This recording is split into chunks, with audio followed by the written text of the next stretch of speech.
This, my friends, is a story about Sammy. All Sammy wanted was to be able to see out the window at his house, but his legs were too darn small. Sammy would bark and bark and bark. No one quite understood why he wanted to see out so bad, but finally they gave in and gave me a call. I'm here to help out Sammy, even if he is a little pervy. I'm starting with the base of this project. Right now I'm cutting out a 2x4 for the length and another 2x4 for the width.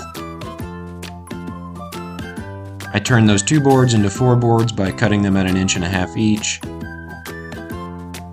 Then I cut out a notch where the floor of this base will sit. I think it looks nice when the boards can sit down in there rather than just screwing them or nailing them on top.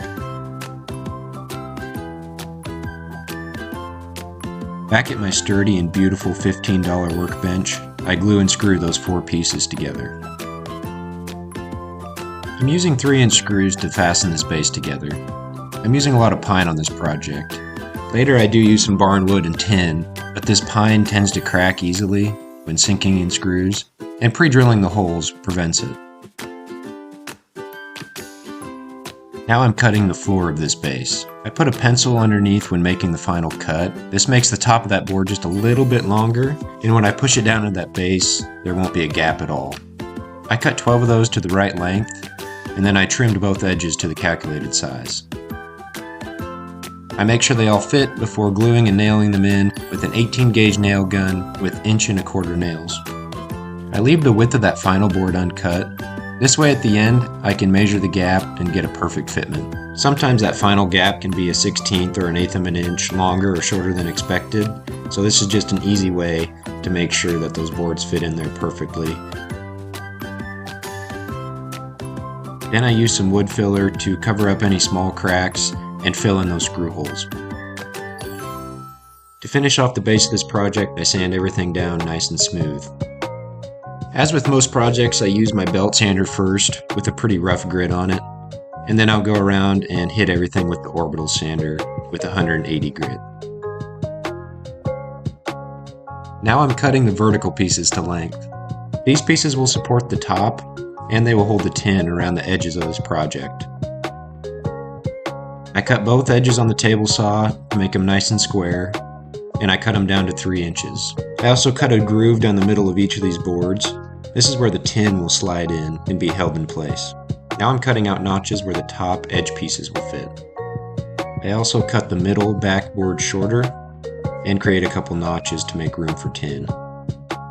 Then I get to sand and sand and sand and sand some more. Now I'm using my router to make another notch for tin in the bottom back of this build. Now I'm marking where all the vertical pieces go before gluing and screwing them on. I screw everything from underneath so none of the screws will show.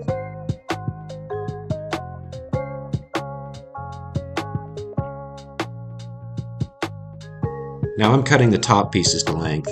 These will also be cut to 1.5 inches on the table saw. 3 of these pieces need a slot for the tin, so I create a slot by running it through the table saw multiple times. Then I sand them down and secure them where they need to be. The 3 with the slot for tin will have to wait until we get the tin in the project. The middle of these long pieces fit into the slots that we cut earlier, and the ends are secured with pocket holes. The pocket holes are placed so that you can't see them when looking from the outside. Now it's time to seal this part of the project. I'm going to use Rubio Monocoat. When using Rubio Monocoat, the wood has to be extremely cleaned so that it can actually bond with particles of the wood. To clean it, I first blow it off, then wipe it down with mineral spirits. Once it's dry, I cover everything with the Rubio Monocoat. I let it sit for 5 to 10 minutes, then I wipe all the excess off. I lost some of the footage, but you can see me here covering everything with the Rubio Monocoat. Now I'm cutting the rusty tin I'm going to be using for the sides of this build. I need 3 small pieces for the outsides in the middle, and then 1 big piece for the back. I slide in the 3 tin pieces, then screw down the top boards to hold the tin in place. Then I flip it over and nail down the tin. The tin is sitting in those slots we cut earlier. Now it's time to move on to the top pieces.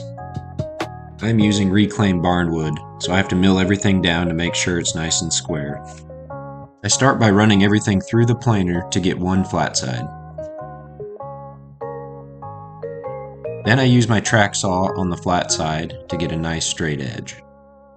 The side I planed and the side I just cut are now square, so I can go ahead and run it through the table saw. I'm making 2 tops out of these boards, so right now I'm cutting everything to length so I can glue those tops together.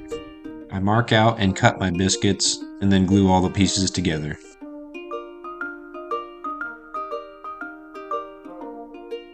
I wish I would have planed both sides of these boards before gluing them together. I was planning on using this side showing now as a rustic looking top, but they ended up being too uneven and I had to do a bunch of sanding.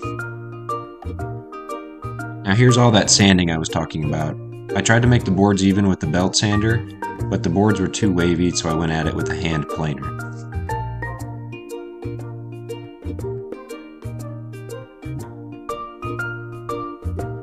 When I flip it over, that side I planed matches up really nice, so it just takes a little bit of sanding. Then I cut the end square so there'd be a 1/2 inch overhang all the way around this build. Then I round over the edges before sanding everything down with the orbital sander.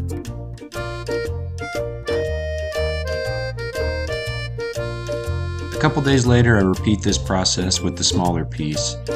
And as you can see, I'm all bundled up because it's about 8 degrees outside. Not fun.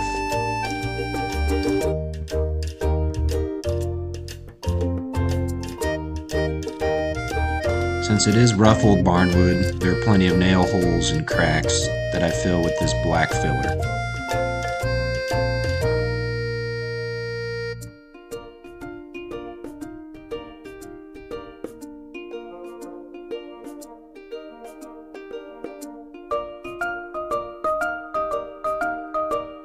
Once again, I'm using Rubio Monocoat, so I get it nice and clean before applying. After it dries, my cat absorbs while I apply a coat of Rubio Monocoat. This stuff is great because it only requires 1 coat and it's sealed very nicely. I let it dry for a while and then assemble everything to get my finished product. As Jeff Fisher says on Chewing the Fat, everybody likes free stuff, but nobody likes a freeloader. Don't be a freeloader. If you like this video at all, subscribe, like, share, whatever, and check out my website. I'd love to build something for you. Hopefully I can help you out like I helped out Sammy and his family.